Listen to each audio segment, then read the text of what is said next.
secret one. So things have changed for you Massively.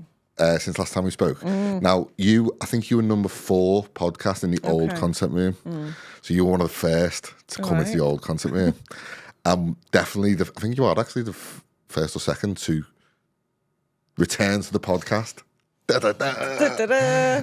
So, Natalie, tell me what you've been up to for the last fucking year. Well, yeah, it's been 18 months, I think, since I was on last. Time does fly, doesn't it? I think it was around October. Did I have the baby at that point? Yeah. He's about 20 months old. Yeah. So he must have been like an actual fresh baby. out the box. Yeah.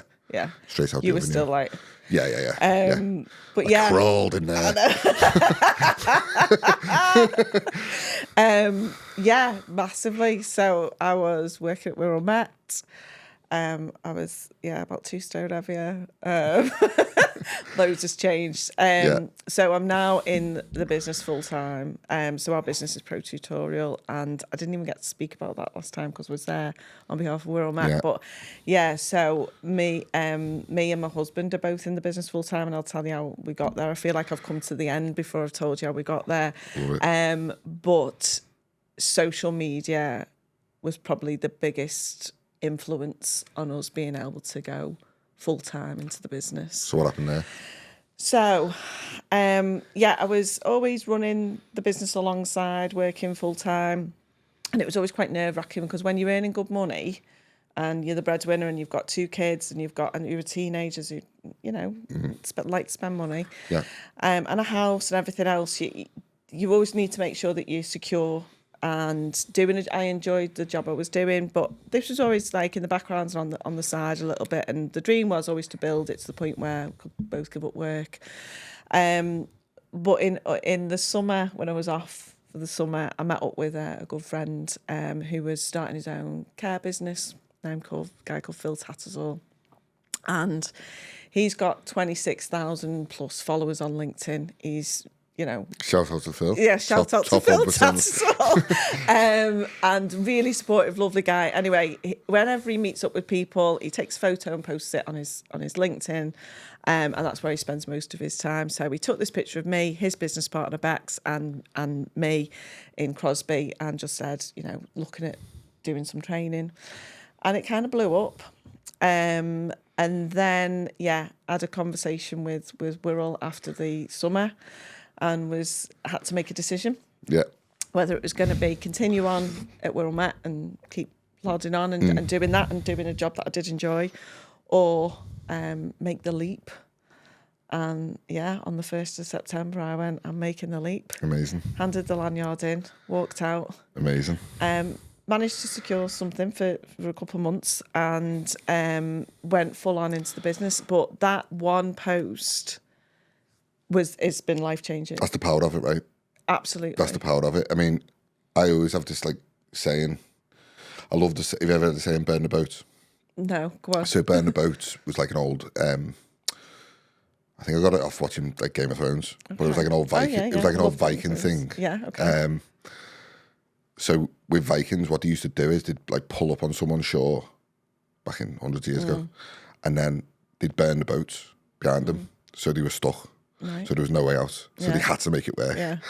And that phrase always sticks in my mind because I was the same. Late 2019, I started this as a video editing business. Didn't do any filming. Didn't do anything. No socials. No nothing.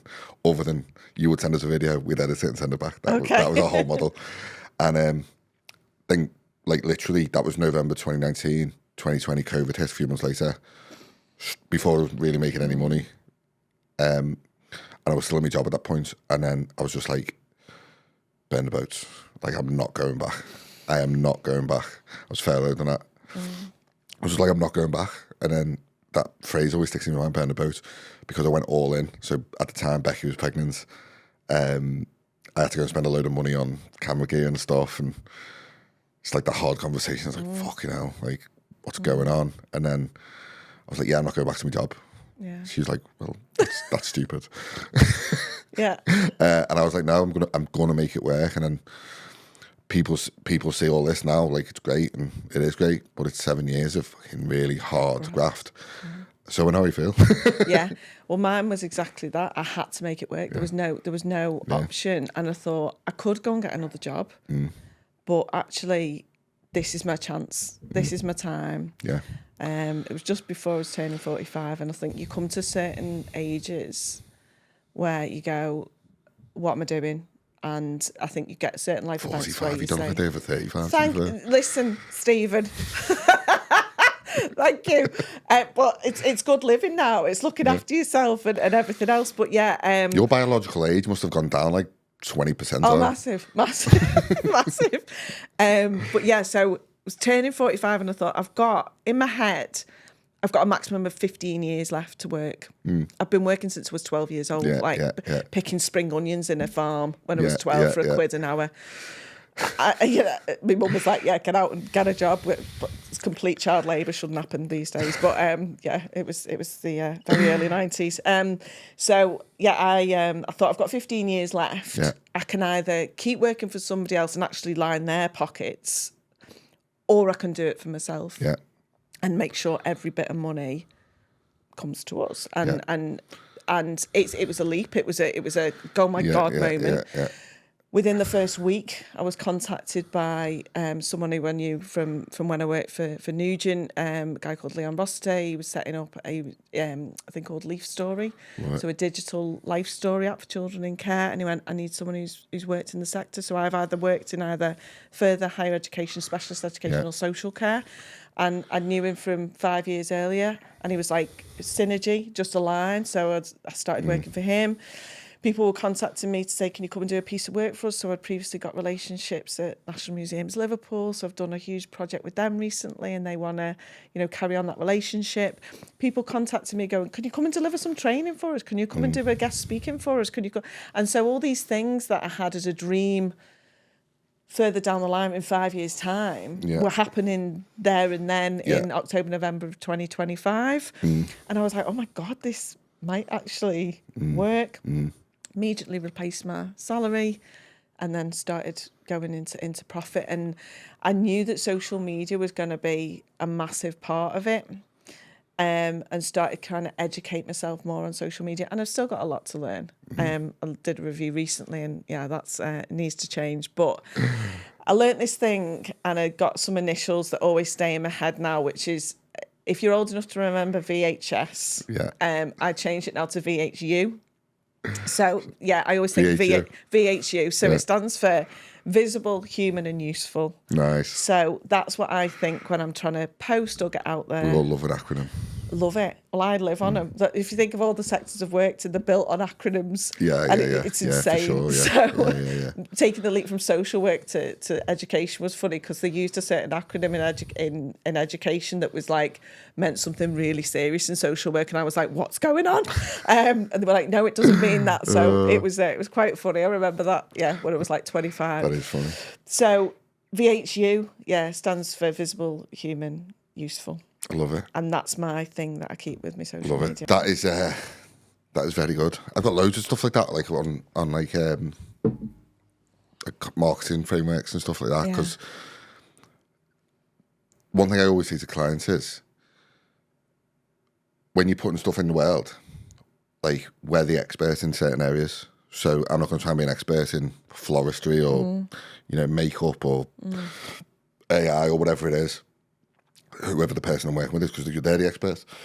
But you've got to distill that, like, sort of really complex information into something that someone could understand.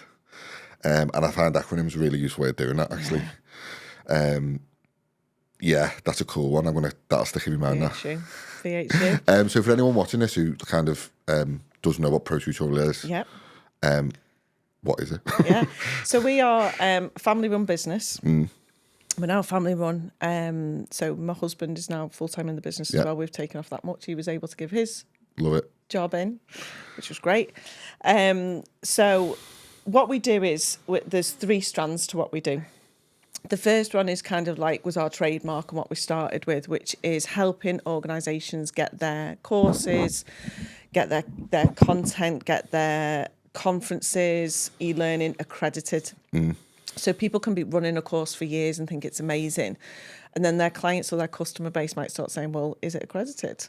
like, what's the next thing? So people are always looking for that kite mark, that seal of approval. And a lot of people are going, well, no, but I want to get it accredited, and they don't know where to start. So we will take that stuff, whatever it is they want, and I always say stuff, but they're learning, their courses, their materials, and get it accredited by whatever body they want to get that accreditation by.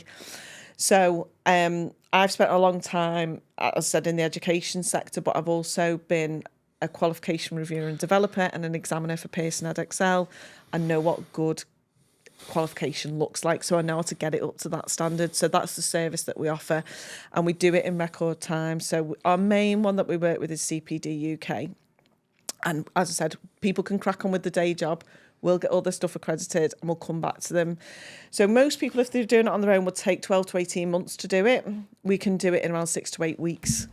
So it means that accreditation can happen super quick. That's amazing. And then they can charge more. That's amazing. They can charge more. The value it brings is huge. That's amazing. They get great. So with CPD UK, for example, if you get a membership, you pay a membership directly to them each year, but you also get to publish 2 thought leadership articles a month. So you're raising your profile in terms of being an expert in your field, and it's globally recognised, that badge. So we help people get that. We charge a set fee for that.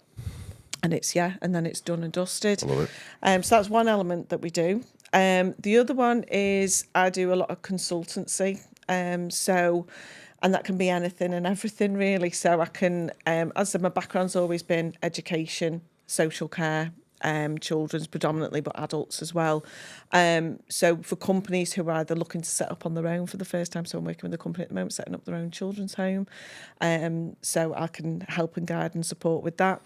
I'm helping a golf college at the moment. And then, as I said, I've worked with National Museums Liverpool, advising them on how to deal with visitors who might be distressed or agitated across the whole of the venues, so all over National Museums.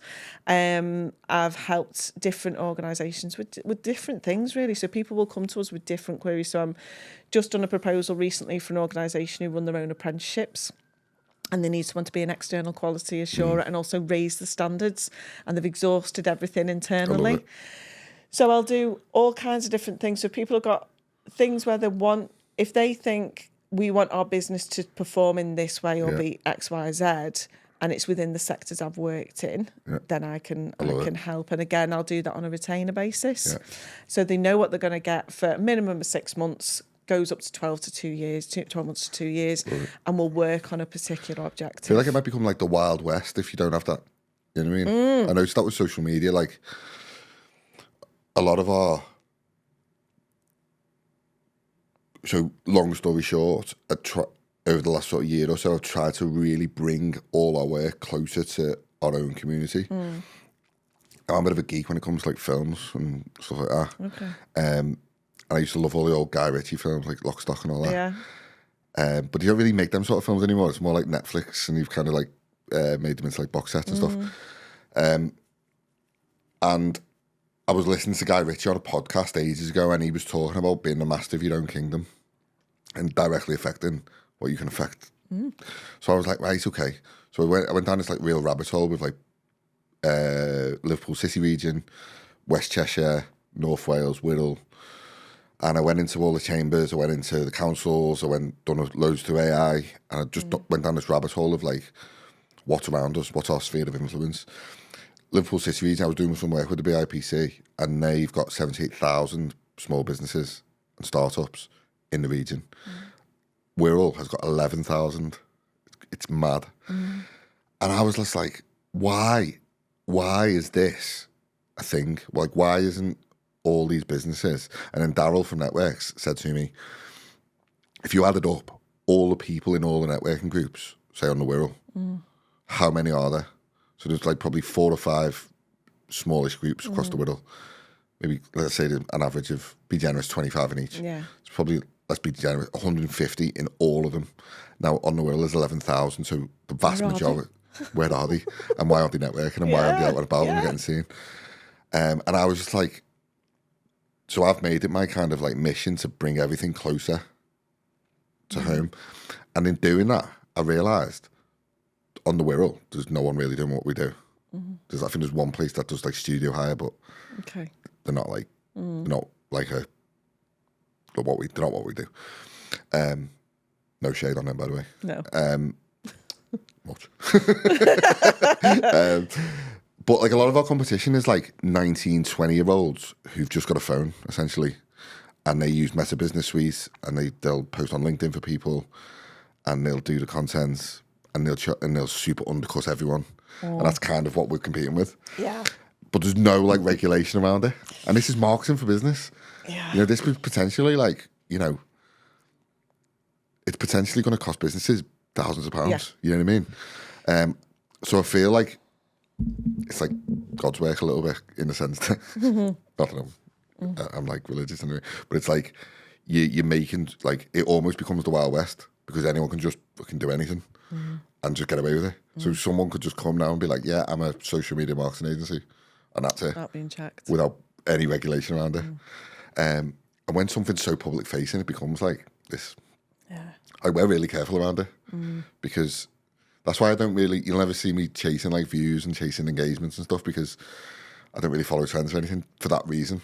Yeah. Because you can easily just go down that rabbit hole. Of course you could. And it becomes like really tricky. So I feel like doing stuff like what you do brings that level of like, well, one, regulation around it, but two, it's not like the Wild West anymore. No, but also the two main industries I've worked in are so highly regulated, like ridiculous. Loads of red tape and stuff. Like, so you've got Ofsted, Yeah. CQC, Yeah. and major Well, one of our clients is regulatory going through bodies. CQC at the moment. And So I've come from a highly regulated yeah. profession my whole life. So to come into areas where I'm going, so you just do that, and they're like, yeah, and I'm like, this doesn't feel right. But you're right in terms of saying about just putting things out there, and anyone can come in and go, I can do that. That leads me back to the visibility thing. So my visibility is you don't have to go viral to get your business going, because it's not about views. Because if all the people who are watching your views are your mates, teenagers, and a load of kids, no one's buying that. They aren't the influencers. Put it this way, me and you could go outside now, film something doing completely outrageous and get loads of views. Yeah. So I know how to get views. Yeah. It's completely easy to get views. We go outside, do something completely stupid, and It's like the old ice bucket challenge. Yeah. Do you know what I mean? 100%. It doesn't mean that that's going to convert to business. So and that's why the visibility. So would you rather, stuff, the question I always pose is, would you rather 100,000 followers or 100,000 views on a video where you're essentially going viral and you're getting seen in a certain way?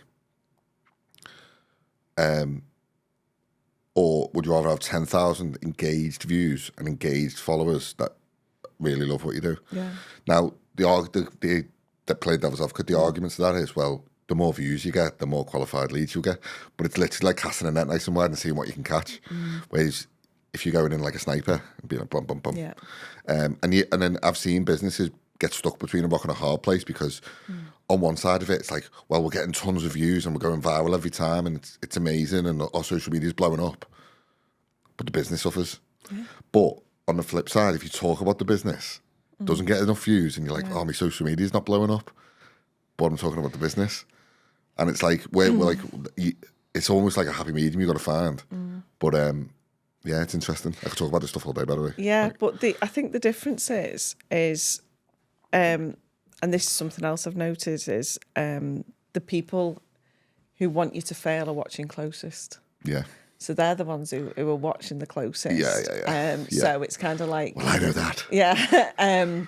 To all you video guys out there watching what we do, Yeah. I see you. I see you. I know. But it's those that want you to fail that are watching the closest. But also as well, I had somebody contacting me recently who I first reached out or was first connected to well over 12 months ago.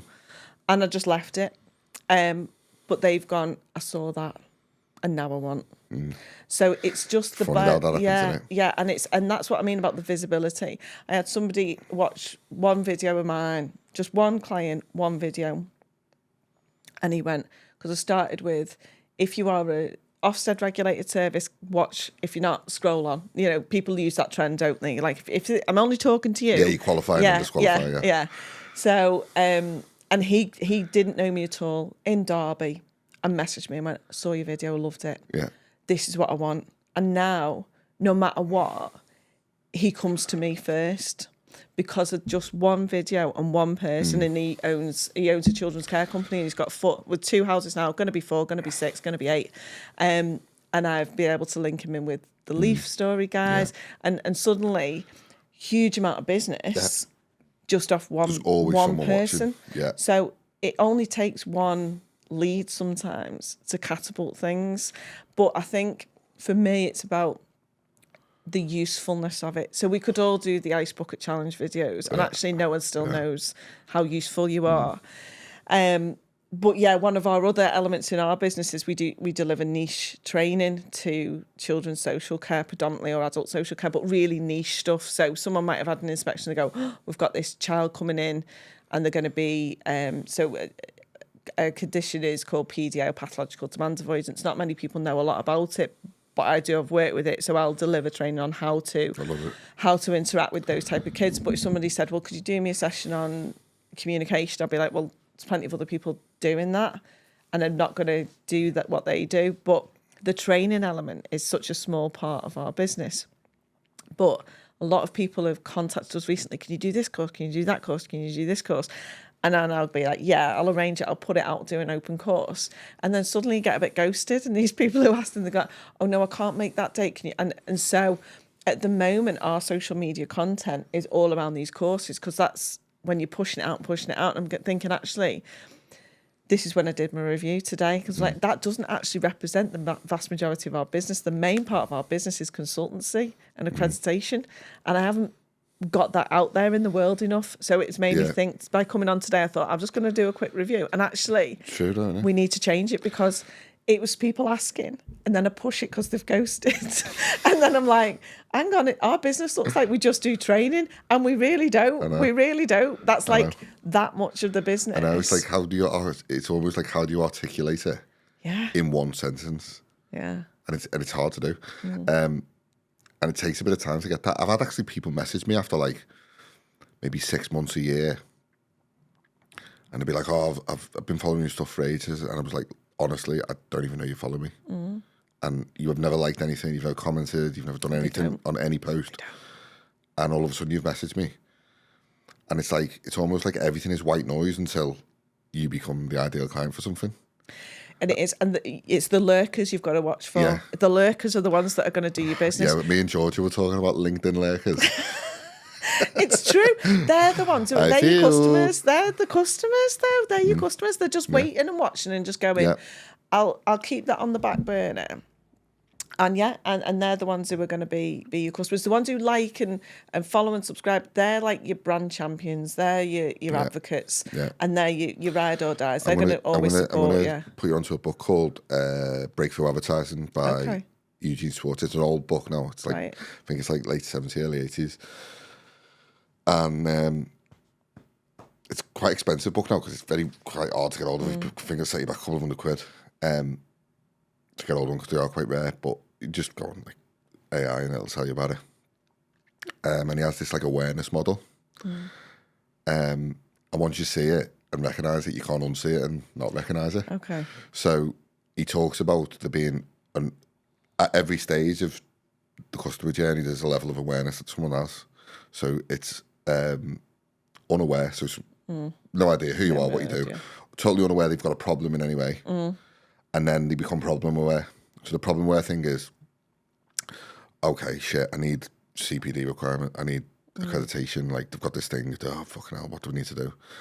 And then they become solution aware after that. So solution aware means like they're kind of scouting around, like Google stuff, like see what's about. But at that point they have no idea like who's good and who's not. They just kind of they're aware they've got a problem, they're trying to find solutions, and they're trying to decipher like the good from the bad, the cowboys from the good people and all that. And then they get to a point where they're product aware, so they're aware who's good, who's bad. And this is where they'll start looking at like Google reviews, looking at social media, looking at LinkedIn, looking at case studies, searching your website a little bit. And they're aware of what the solutions are and who the good people are, but they haven't kind of made the decision on which one is for them. And then after that point, they become most aware, where it's, I'm ready to pay now. Yeah. I'm ready to come on board. Now, you might not know from a social media audience or LinkedIn audience, for example, that these people are actually going through that journey. Yeah. Now, that journey can happen over 2 years, but it can also happen over 30 seconds, Yeah. which is weird. Yeah. And the example I always use with our clients is you walk to the shop, you're walking your dog, whatever, and you're going past the shop and you're thinking, you know, just walking along, bobbing along, and then all of a sudden you're like, oh, I really fancy a chocolate bar. It's like, oh shit, I can't find anywhere to buy a chocolate bar.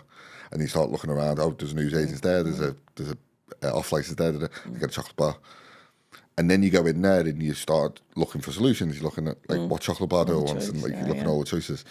And then you're like, oh, I seen someone eating a Kit Kat Chunky, so I'm going to have the Kit Kat Chunky. And then you make the decision. That's the same awareness journey as someone will take to come into Pro Tutorial over the course of a year on LinkedIn. But you're not aware of that until It happens. it happens. Yeah. Which is weird. Now, the only thing you can do is make content that suits every person, every part of that journey. So you can literally create marketing funnels where it's like, for someone who's unaware of what you do, this is who we are, this is what we do, blah, blah, blah. And then you can say, right, if you've got this problem, this is some value. Yeah. These are the solutions we offer. These are the products we offer. This is what people are saying about us. And this is how you get involved. And you can literally make content for every part of that journey. Now, once you'll start seeing this now, if people are doing it right. You'll start seeing it in our content, because I always do. But it's completely true, right? It's completely like, it's a really funny thing, because before I had this sort of lifestyle, I had no idea about all this stuff. I just thought, I'm just going to put a post out there and it's going to be, you know, if you need CPD treatment or if you need content, come and see us at the content room. Yeah. That's literally me marketing. But it's funny how that happens. One thing I really wanted to dig into, though, going a bit like off centre, is AI. Okay. How are you, firstly, what are the pros and cons in your eyes about AI, and how you utilise it in your business? Okay, so pros and cons are, pros are, time efficiency. I mean, unbelievable time efficiency. Yeah. It's like having a PA. Yeah. So what's your preferred model, like ChatGPT, Claude? I use both of them, Yeah. ChatGPT and Claude. I hate Copilot. Yeah. I feel like. So I've just getting rid of it. deactivated my ChatGPT because of Claude. I'm getting so much value out of Claude. Claude's amazing. Yeah. Amazing. There's so many different models with Claude as well. And I didn't know about Claude until I did an AI course. Yeah. So I've done a 3-part course with AI. So I'm fundamental. sure that Claude actually just took over ChatGPT. in like the world leading. Yeah, it's brilliant. Anthropic's like just insane. It's unreal. And you can do so much in it. So they're that for me, it's time efficiency. You can train it, so make sure you train it well. Yeah. Don't let it be you are the greatest person ever. Everything that you put into it. Really accessible, really easy to use, time saver, and I do use it in the business, especially if I'm got to look at a lot of things at the same time, and I'll still. It stops the blank page feeling sometimes. However, the cons to it is people use it and don't know how to use it.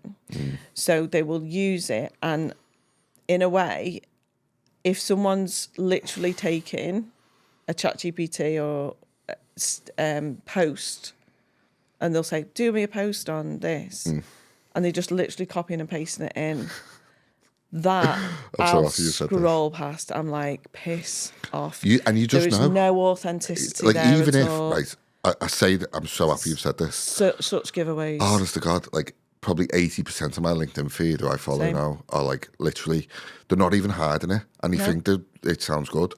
And I'm like, I would rather you write a post that's full of spelling errors and grammatically shite, but it's you, than this. Discover the world of the content room. Yeah, it's the giveaways are short sentences. Yeah, it's not this, it's It's that. not this, it's that. Yeah. It's only this. Yeah. Piss off. Yeah. No one speaks like that. It's the short sentences. Yeah. It's the lot of posts. It's bullshit. So the only time I will use it for a post is I'm trying to. Can you just help me reword this, because I'm just trying to I'm verbal diarrhea. Sometimes what I'll do is I'll take a transcript of a video and I'll say, give me I've got frameworks for writing content, so I'll say, using this frame, I've trained it, so I'll say, using this framework, can you put a post together for me based on this transcript? And it will write something, and then I basically just scrap it all. But it's give me the framework. It's stop the blank page syndrome. Yeah. That thing of, where do I start? So I use frameworks and everything that I've done in the past. So I'll say for example, I've done had a meeting with a client, want to do a proposal. We have our framework, and I'll almost voice note it. Met with this client today. This is what we're going to be focusing on. Their current problems and issues are this. We've made these solutions as a suggestion. This is what we're going to be charging. This is going to be the retainer. Give them all these financial options, and put it into my framework, and then it'll do it, and then I'll edit. Yeah. Then I'll edit. Yeah. I will never ever I like that term, blank page syndrome. Blank page syndrome. So it's like you must have done it when you were in school. Yeah. Or an exam, and you go in. You just go blank, Shit. Yeah. Or so mine was my dissertation. Yeah. Like all the training that I've ever had's just gone out my mind. Yeah, and you just go in. Yeah. How do I start it? So things like that, or say I was being called in to be like an external quality assurer for say an apprenticeship company, and they want their instructors to be observed. And so I've got a framework for lesson observations, for example, and I'll just voice note it, right, under this one, this is what I observed, they need to focus more on feedback loops or whatever it is. And it'll write it out for me, but I'll still edit it. Yeah. And I think that's the important thing with AI is it does not replace humans. No, it doesn't. You've got to edit and you've got to do it, but... It's actually probably like quite like a net positive for people like us who understand that. Yeah. Because so many people who are doing that, they all without realising they are losing a human connection. Damaging their brand. Yeah, exactly. Because I will not... I'm like... Yeah, you just go on. Because it goes back to that thing about being human in me, VHU. The human bit is so important, because if they don't trust it, and that's why I do a lot of video content, because they know it's me. Yeah, and I might be in my bedroom and looking a bit fluffy haired and stuff, and my makeup might not be straight, but that's why I put out my outtakes video. So one of my things was my outtakes. That got the most views I've ever had. I love it. And what was that about? It was just outtakes. Was it? So all my little videos I've done. See, that is so good, you know. Like, that to me, it's just an awareness that human level content. So Jamie Ray talks about this. So Jamie Ray says the future of business is human. I actually go a bit further than that and say the future of business is creative human. Because they're realising that AI is going to be a thing. It's not going to go away. And one thing I always battle with actually is I don't think these big like sort of AI companies are building AI for the sake of the likes of me and you having a chatbot that essentially we can talk to, or a virtual PA that we can talk to. They're not building it for that. They're building it for something much more powerful. But on like a basic everyday level, that's what we're using it. It's essentially a chatbot, essentially, which averages out everything. And you're right. If you scroll through LinkedIn and you just see, like straight away, I can just see it. Yeah, I can just see it. It's like you've just. It's like a fake £5 note. Yeah. You can spot it a mile off. Literally. And I'm like, oh. Yeah, you weren't writing posts like this like 3 months ago, and now you're writing these like perfectly written posts with the perfect emojis and the perfect grammar. Just give it a rest. It's awful. Yeah. And it's not what it's meant for. It's like ChatGPT and Claude and Gemini and all these things are not designed for you to copy and paste social media posts. It's just not what it's for. People forget they are large language models. Yeah. So all they're doing is interpreting language. That's what they're doing. So if that's why the prompts are so important. So if your prompts aren't right, it's going to spit out shite. Yeah. And that's what it's going to do. If you talk to it like, can you give me a post for LinkedIn today? Please. And that's your post. Come on. You know, I am polite to it. I do say please and thank you. I find Claude a bit more aggressive than ChatGPT. It gives you shit back. I like Claude for me is Claudette, so she's a woman. And Chatty is Chatty mate, so he's like my little mate. Oh yeah. Whereas Claudette, I'll give. Yeah. She deserves respect. Yeah, I tend to find Chatty. I tend to find ChatGPT. He's your friend up until the point where he starts to lie. Yeah, well, he said to me, he's a bit biased, and and he lies. I asked him to crunch some numbers for me because I couldn't be asked inputting them all into Excel. So these numbers. And then he said to me, are you sure that number's right?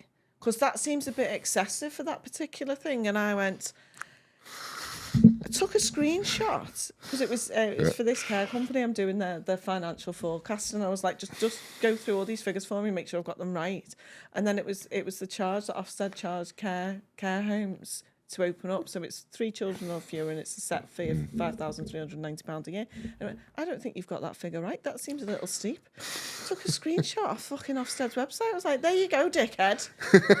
Don't fucking tell me. And that's the thing, is that if people don't know their shit and don't know their craft, and they're just going to spit it out, that's when they get found out. So on one of the groups I'm on for Ofsted support networks for children's homes managers, this woman who's posing as, well, she's saying she's a consultant, and she charged this person £10,000 to just do a financial forecast. Wow. £10,000 for a financial forecast.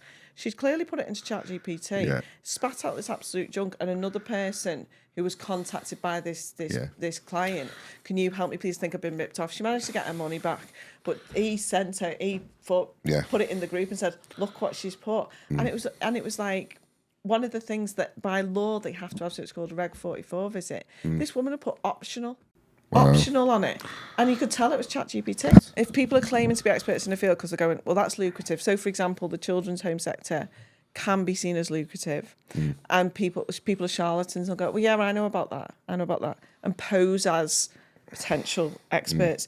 Then they use an AI, and actually what AI is spitting out is a load of shite. That's when it becomes dangerous. I think that's one of the cons to it, is that people are using it in that way. Yeah, I do as well. I agree with that. There's a rise in people getting sued as well. Because I think there's a fundamental flaw in it being agreeable. Because it is agreeable. It's like a yes person. And it's, so, let's say I'm suing you for something and you want to sue me back. So we're contesting it over a court case, essentially. I would put my side of it in, and I'd be like, yeah, you've got a great case, You're doing the same thing. Yeah, it's great. And all of a sudden, you both think you've got a great case, and then you essentially suing each other because it's telling you both, but both of you can't be right. No. So at some point, either one of you is lying, and you're lying to the thing, and it's telling you the wrong thing, or it's just being agreeable. And I tend to lean towards it's just being agreeable because it just says the right thing all the time. And there's a fundamental ease thing about it as well. So let's say, for example, you're having an issue with your next door neighbour about the fence in the back garden, and the neighbour decides to sue you for doing something with the fence. Originally, before this AI stuff came in, it would be an absolute pain in the arse to go through a solicitor and a lawyer and get stuff done and this and that. Now with AI, you can literally just put it in and then off it goes. You send the email and off it goes, and then all of a sudden, so there's this rise in people getting sued fundamentally because it's quicker and easier. And it doesn't cost you as much money. Exactly. Yeah. So Becky, my partner, she's in a tribunal at the moment through redundancy and stuff, and she done a lot of it through chat actually. So she's got a solicitor now over time. But for the basics. For the non-complex stuff, yeah, absolutely, it comes in really handy. As a back end thing for the business, I mean, technically it has put someone out of job because I've got it doing stuff now. Yeah, running. I mean, I would pay someone for. So essentially, I'm paying 20-30 quid a month for essentially a full-time employee. Yeah, and that's the thing, and it's brilliant for that. So put it in context, right? So when we started out, I was doing about 2 or 3 podcasts a week. So for every hour of content that we had, we would sit through it manually, cut every scene, make sure it's all framed right, composited right, all the rest of it. And it would probably take, for every 1 hour, it would probably take 2 or 3 hours to edit it. So there was a time constraint on that. Now, the AI tool that we use can edit it better than me in about 3 minutes. It's unreal, isn't it? It's insane. So in that space of time, I can now do a lot more podcasting, a lot more content days for clients, fundamentally because I've got a tool that can cut scenes for me quicker than I can do myself by about 100x. And that's essentially put a video in as a work. that I might have hired. Yeah, I mean, it has, but I mean, the way I see it now Kind of got to a is- point now, like, where I actually need someone. And Yeah, but that's great because it means that when you do need to, you can. What I like about AI is that it releases the humans to do the human stuff that they're brilliant at, the creativity, the interactions, the personalisation. So I'm working with Leaf AI on Leaf Story and Leaf Notes. Love it. And so that is AI powered. So it's like third generation care management system for the care sector. So all the existing ones are trying to bolt AI on, whereas they've been built with AI at the foundation. And what it does is, rather than say a care worker spending 90 minutes typing up all the care notes and everything from the day, they can just voice note it, types it all up for them. They still have to check it and sign it off. But it also means that care workers who might have dyslexia or aren't confident in writing reports or anything like that can get it down and get it hit.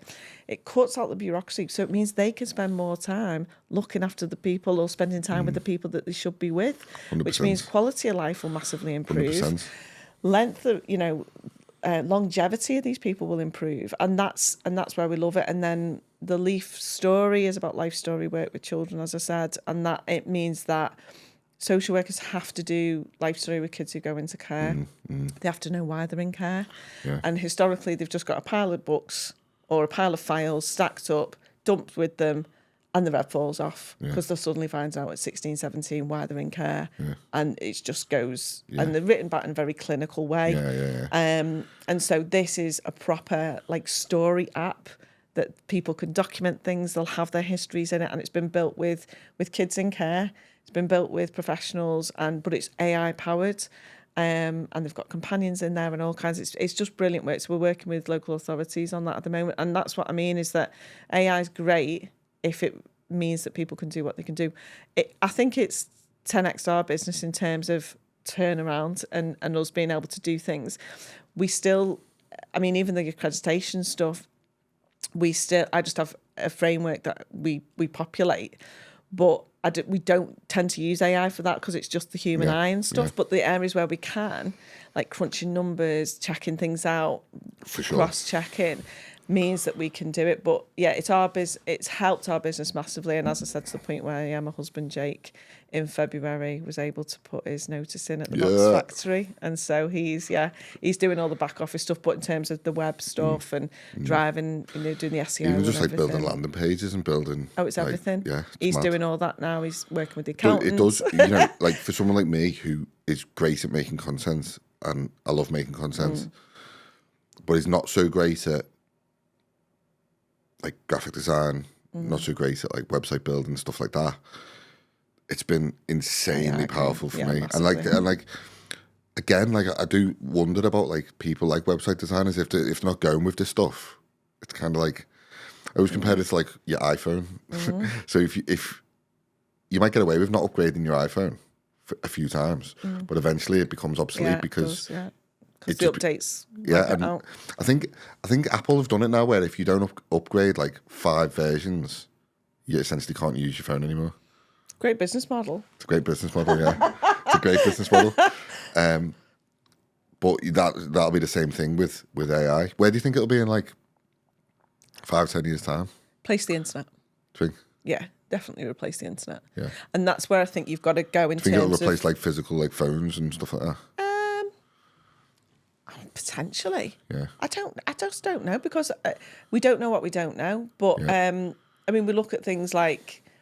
I am quite glass half full with it. I'm more positive about it than not.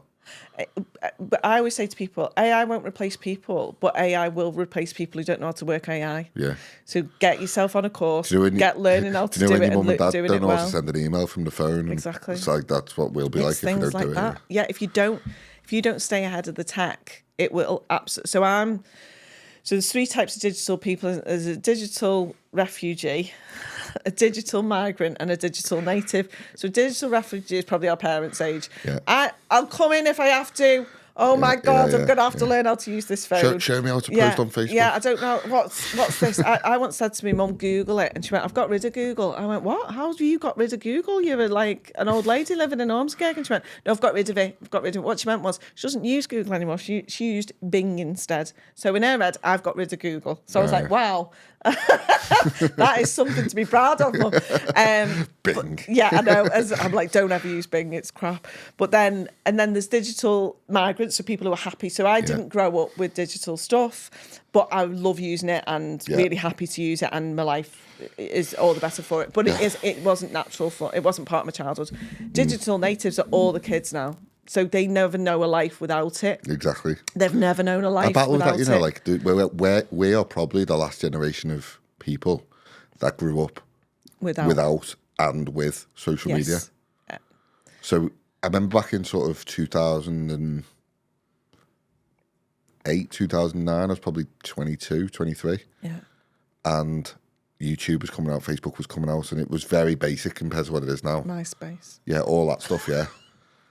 And I think back, and I was quite resistant to it, actually. Yeah. And people are like that now with AI, now. Oh, yeah. Don't want to know about it.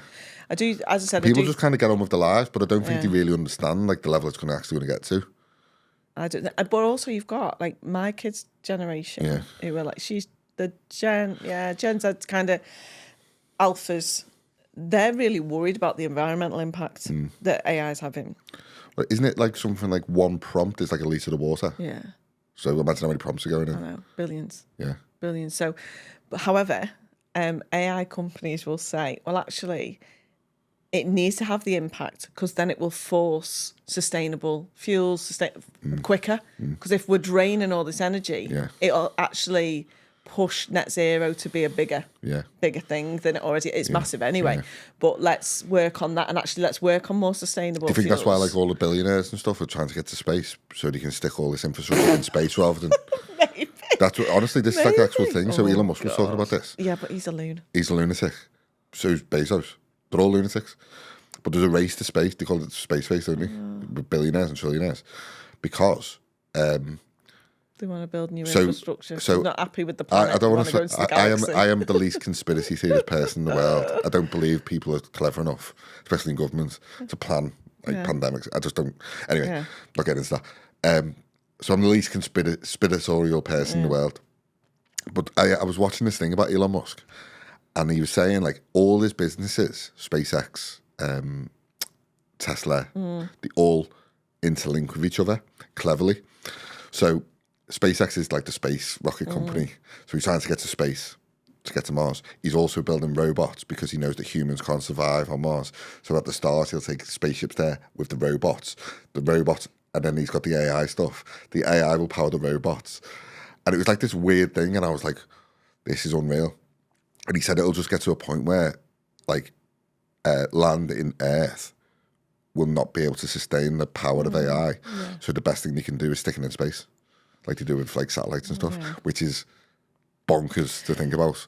I could understand that. Yeah. And I think I just don't want us to kill space in the way we've killed this planet, really. Yeah. But it's probably it's a big level of like emptiness though in space, isn't there? You know what I mean? Yeah. It's like it's hugely empty in the main. Like there's not much stuff in space, but it's crazy to think about. Honestly, it blows my mind.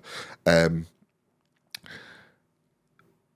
I like it's interesting to me. Like I was watching this week and people have been asking me about, what's your opinion on kids being banned off social media under 16? And I've got kids. I've got young kids, and they're not going to grow up in a world without social. And so I might be biased, but I actually think there's quite a positive to kids having social media. I think it's bollocks. I think it's absolute bollocks to ban them. Do you think? Because you're just going to push it underground. You're just going to push it to. But so this is what kids, I think, right? It's just bollocks. So I'm kind of of the same opinion in the sense that I understand that kids shouldn't be on a screen 24/7. Yeah, yep, absolutely. Yeah. And I take my kids out. We go to the beach all the time. We go for dog walks. We're in nature all the time. That's kind of like a large majority of what we do with our kids. And you know, I don't give them screens all the time. I get that. And I get that the dangerous content's out there. I get it, 100%. But there's definitely an educational piece around that for kids, especially teenagers. Yep. And I can't remember who said it, but it's like the answer to bad ideas is better ideas. Yeah. The answer to bad content is better content. It's not no content. Yeah, absolutely. Do you know what I mean? So in the grand scope of social media, mine and your content wouldn't necessarily change social media. It's not going to change the tide of social media. But we can change our sphere of influence in that sense. And we can contribute positive content to that. And hopefully over time, the good content will just overtake the bad content. Where I battle with it is, you know, when we were young, if we were out up to all sorts, no one would ever find out because it wouldn't be on social media. Yeah. Now, I think kids are a bit more sensible and cautious because if they do something stupid when they're out, it's going to be on TikTok in 20 minutes or it'll be on Facebook and your mum will be ringing you. Now, we didn't have that. Like, I was, like, some of the stuff we got up to, I'd be bloody mortified if my kids got up to it. Same. Me and my husband have had the exact same conversation. I know. But yeah, it's why we've got Life 360. So we have Life 360 because it's, I think there was a quote on a TikTok actually, because I do watch TikTok and I do doom scroll. But it was something like, kids of Gen X parents, how's Life 360 treating you? Because they knew what we were getting up to on Gen X. And I was like, yeah, we were out till all. The only way we could contact our mates was a phone box or using a house phone after 6. There was none of that. It was like, you're here and you meet here. And if you're not there at a certain time, we're getting off. There's none of this, I better wait for her. Or I'll see what all the mates, they've all got 100%. Each other on Life 360 now. They're all tracking each other. They're on the snaps and everything like that. I think going back to the thing about banning social media, rather than saying it's a ban, because that's like saying don't press that red button. Vapes are banned for kids. They're still smoking them. Do you know what I mean? It's like there's no point. It should be let's incentivize people to do something else. Tell you what, let's do reduced National Trust memberships for people with kids who are under 16. Let's go actually. So you know the kids eat free stuff and all that stuff. So legally, our girls are still children, and rightfully so. They're 15. But if I wanted to do a kids eat free thing, it stops at 10. If I do kids' child places, it stops at 10 and 12. So you're not actually incentivizing for teenagers to be out spending time with their parents, because guess what? It costs a shit ton of money. And cost of living's ridiculous. So let's incentivize them to do something else rather than going, that's getting banned. You're not looking at that. That's behind the curtain now. They'll go on dangerous VPNs. They'll start doing mad shit that's really, really dangerous. So, for example, it's phones being banned in schools. So my kids in September are going to be putting their phones into these secure cases. They're in year 11, so they're like, thank God we've only got 1 year of this. But one of my daughters was asked to try it out. Are they on it's social? like, are they on socials? So they're on socials, but they don't post. So they're on socials, but they it's for watching purposes, but they don't post anything. I would actually love to know the stat of like how many 14, 15-year-olds who feel a bit, who've had good upbringings, got good families around them, but they feel a bit lost in direction. And I was definitely that 15, 16-year-old who everyone knew what they wanted to do. I didn't really know what I wanted to do.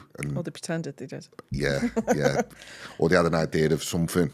And I had literally no idea. And like, go through GCSEs and you're thinking, if I do shit, my life's over and this. And I wonder how many kids of that age find a real purpose and community with good people online. Yeah, absolutely. And it's and not I don't think it's all bad. No, I don't think it's all bad. It's not. It's a tiny majority that are attracting the attention. So it's the people who shout the loudest doesn't mean it represents everybody. I mean, when we gave our girls phones, we were really, really clear with the boundaries, and they still stick to it today. So we gave them a phone. And that's good parenting. And that's what that's about. Yeah. So it was like, those phones are ours. They're not yours. So we can look at them whenever we want. We'll do regular checks on them, and they don't go up to your bedroom. Simple as that. And I find my iPhone's always on. And that is they only got iPhones recently. So up until then, it was just a standard rubbishy phone. But it was clear what they were to use it for. They still stick to that today. They'll now say, I want music in my room. So what I'll do is I'll take my portable speaker up, but my phone's still downstairs. And so that's what it's about. It's about good parenting. But educate parents, because if they're the digital migrants and they don't know stuff.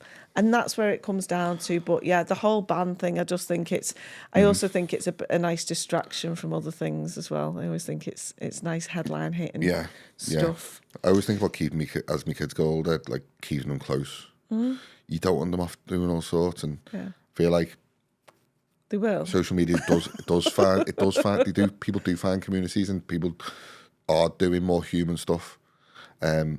Less kids are going to pubs. Like when we were young, I was in the pub 4 nights a week. Bag of crisps in the corner, Exactly. fall asleep on the bench. Walking up and down the shopping centre for no particular reason other than being there. I had no money to buy anything. I was just like hanging around there, like not doing anything untoward or illegal, just kind of just lingering around.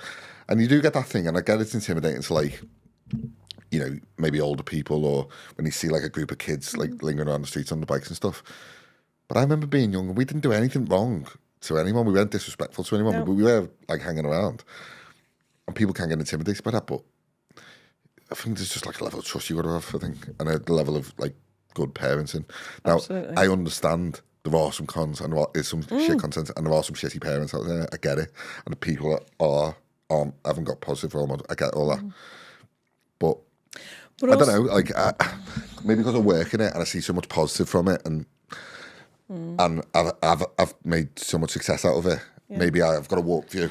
But it's here to stay, and that's the thing. It's a bit like AI. It's here to stay. It ain't going anywhere, and it ain't going anywhere soon, because it's great for communication. It's great for finding out information. Yeah. I get loads of recipes off it. You know what I mean? You know, you can take a picture of your fridge. And say, it's amazing. You take a picture of your fridge and be like, I don't know what to eat tonight. Make me a recipe based on everything I've got in my fridge. Like, weird, isn't it? I love all that, and that's where the education piece comes in. And I think a bit of creativity can stem from that as well. I mean, I've said this to you before. Our education system is so outdated. It's for the industrial revolution, not the digital revolution. How do you think it will affect the education system? It needs to change. It's been needed to change for years. It's, as I said, it's a curriculum that's geared for the industrial revolution, not the digital revolution. There's nothing I do now that I couldn't credit school for. Really. Yeah, actually, there is, but inadvertently. So I reckon my social skill, conversational skill, making friends, being around people, sports, getting involved in, you know, things I might not have got involved in. I probably put that down to school. But in terms of actually what I learned from school in a classroom, sitting there, I don't know. Yeah, it just needs a massive shake-up. It won't happen anytime soon. Like, I'm brushing up on my Spanish at the moment. I used to speak a bit of Spanish, and I lost it because I just didn't use it. It's out of practice, isn't it? And I'm brushing up on it at the moment because we might be taking on a Spanish client. And I'm back in school, I just didn't learn any of the German or French or Spanish that we were in. And it was like, why?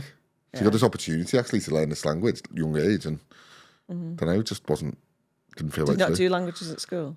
I'd done German, but like, it just didn't think I didn't have the inclination to learn it. And I definitely think, like, for me, when I look back, what did I actually get out of the 5 years of lessons that I was basically forced to do? I don't know. It's just a weird thing. I just think there's so much opportunity. But I think it will have to. I think with this AI stuff, it will literally fucking revolutionise everything. It's literally just going to revolutionise it. Schools should be preparing young people for the world of work and employment, whether that be your own business, being what can employed, you contribute to society, and some of those. Listen, there's a place for some of those subjects. Some of them are so brilliant and fantastic, but there's not.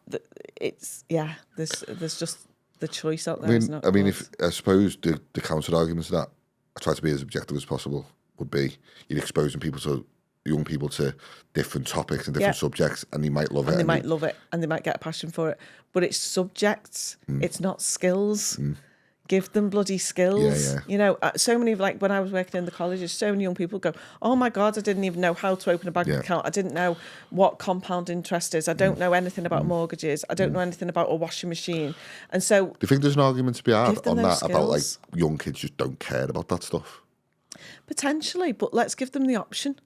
Let's say there's an opportunity here for this. Yeah. You know, there's a life skills lesson. Because when you do leave school, you're going to have to know that stuff anyway, so you might as well just teach them. And it might be a maturity thing. Yeah. But there should be it's the lack of opportunity for it. So PSHE curriculum, for example, which is mandatory, which is personal, social and health education. there should be elements of life skills in that, and it tends to be your sex, drugs and rock and roll type of lessons, which is important. But how so many of them teachers will be stood at the front and there'll be kids in the class who know more than them. Yeah. You know, because they're exposed to it or they're finding out about it. Instead, let's do a thing about actually, let's do a life skills lesson. Let's show you how to use a washing machine. Let's show you what these labels mean. Let's show you what, you know, what running a house is. You know, how much groceries cost. How to budget a month. Let's just do that, because loads of them kids, so my girls have started working, loads of them kids will be getting part-time jobs, 15, 16, 14, 15, 16, you get paper round at 13. So let's show them, actually, don't just go and spend it on a load of Haribo, because you'll need that. You know, because you'll get into that habit early. That's amazing. You'll get into that habit early, don't you? Spending it all. My dad always used to say to me, like, if there's ever an issue in your business or in your life, always follow the money. Yeah. Because people are always... It always comes down to money, especially in business. And I wasn't really financially savvy up until the point where I became a business owner. Yeah. So probably 27, 28. So Yeah. up to that point, I was that guy who just kind of, let's make money all week and then go fucking Get pub, rid of it, go to pub. I'm still not financially savvy. I'm shocking with money. That's why I'm so glad Jake's in the business with me, because he protects us. I'm learning. And don't get Well, me I say wrong, to Harriet, my accountant now, she's my shocking. bookkeeper now, because I was getting to the point where I was like spending out the business and stuff. And I was like, Harriet, what I want from you is at the end of the month, you just tell me how much money I've got to spend. like what have I got? Like, where's all my money going, and how much have I got left over for me? And that's all I want to know. So I might go and buy like a blazer. Like, I bought a tuxedo for an award ceremony the other week. I just put it on the business and was like, I don't care. Harriet will tell me at the end of the month. Where, you know, she'll just sort it out for me. And she does. And she's amazing at it. So having a great accountant does help. We've got an amazing Adam one. Jones actually told me this. He, like an accountant can either save you a shit ton of money or cost you a shit ton of money. So you've got to pick wisely. So we've just got an accountant fairly recently, and he's just done our year-end accounts, and he's paid for himself. Yeah. Straight, like more than. Yeah. And we were like, so glad. First year, Harriet saved me £7,000. It's unreal, isn't it? Oh, it's mad. And I would have had to pay that straight to the government. And even now, like, came in this room in October, and within about 4 weeks, I had about 3 or 4 letters. And the pain in the arse of it is, it was never anything that would like make or break the business. It was like 300 quid here, you've got to pay. 400 quid there, 700 quid here, £1,000 there. And it's like, what am I paying for? Like, what am I actually paying for? And it's all just going in the government. It's like, what am I actually getting? And what am I actually paying for? I don't actually know. And Harriet will tell me, and I'm just like, this is just stupid. It's like, you're literally strangling the small business owners. I can't employ anyone, technically. Well, I haven't been able to employ anyone up until, I probably could now, but it's one of them where, I don't know, like, all the risk I'm taking, all the sleepless nights you'd have, all the financial worry you'd have, and we're the ones getting, just, you know, you got broad shoulders, you got to, you know, contribute more. It's like, fuck off. No. Like, I hate it, but yeah, no, our expected corporation tax bill was halved. I was like, that's amazing. Yeah. Yes. That's amazing. Yeah. You've already paid for yourself more than. Yeah, literally. So yeah, it has absolutely made. I think made like difference. Interesting. I could probably speak to you about this stuff all day long. So the takeaways are: don't copy and paste your ChatGPT posts from onto LinkedIn, and don't be a LinkedIn like actually engage in the content and post your own fucking content. Yes, and engage with other people because that. Well, you're the living proof of it in the sense that you can get on camera, talk to the camera, make, you know, have a bit of fun with yourself doing some bloopers, and put it out there. Yeah. One post can literally change everything. Yeah. I mean, before we round up, social media's changed in a way. So social media isn't social anymore. It's interest-based. Okay. So when TikTok first brought the For You page out in 2020, kind of revolutionised everything in a way because essentially, like, if you press the follow button on like 100 people, say, and you'd pick who'd follow, you might not be interested in that stuff, but you follow them just to be nice, sort of thing. And TikTok realised that, and he's like, we think that we can create you a feed that you're more interested in than what you can create yourself. Yeah. and it worked. And it does work. It does work. So you see loads of stuff you don't follow because that's it. Like that's what it thinks you're interested in. So I always go back to the puppy thing of like, if you're looking for a puppy and you want to buy a puppy, you might start seeing puppy content, but you're not following all them accounts. You're just seeing puppies because you search for puppies. And then because that worked, Instagram copied. So that algorithm's the same now. You don't have to follow people to see the content. Nope. Right. YouTube Shorts is the same. And then there's this big thing with Gemini AI, where YouTube Shorts and YouTube videos are going to power the AI in terms of search. Okay. So people will stop using Google search and start using Gemini search. I said it's going to replace it. But like, if you're not posting to YouTube Shorts, you'll be downranked on Gemini, which is crazy. Yeah. But because that's happened, one single post that we might create can go completely viral and change your whole life. Yeah. And you see it with, like, remember the Hoctur girl? Do you remember that? Remember her? Yeah. Or the Chick-fil-A girl. Yeah. Completely viral. Yeah. There's one 20-second clip completely changed her life. She's now got podcasts and everything.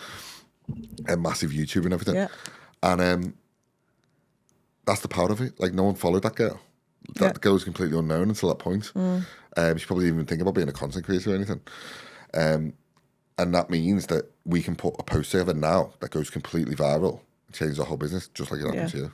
Yeah, exactly. You know what I mean? And then it changes the face of your business, and then you end up with stepping outside your own job and taking risks and all that. So, yeah, I'm a social media guy. I love it. Like, I don't even try to hide it anymore. Natalie, I could speak to you about this all day. Yeah. But I think we'll save it for another one. Thanks. So please come back. I will do. I will. I'd glad to.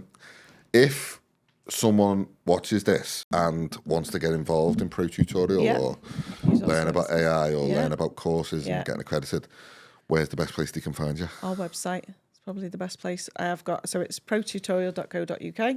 Dead easy. You might not recognise her. She's got the old headshots, to be fair. I know. I do need to update them. I've got to say, fair play. You look absolutely fantastic. Thank you. So update your headshots. I'm trying to. I've just replaced one today. I'm like, people are like, I didn't even recognise you.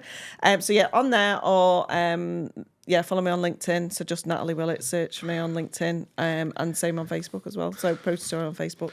It's getting lots more traction now. I don't know what's going on with Facebook, but it just seems to be. You're actually making content now? Not so much on Facebook, but I am for LinkedIn still. Love it. Yeah. Love it. This will be out soon. I'll put all the links around this video. Thanks for your time. Thank you. We are done. Thank you, bro.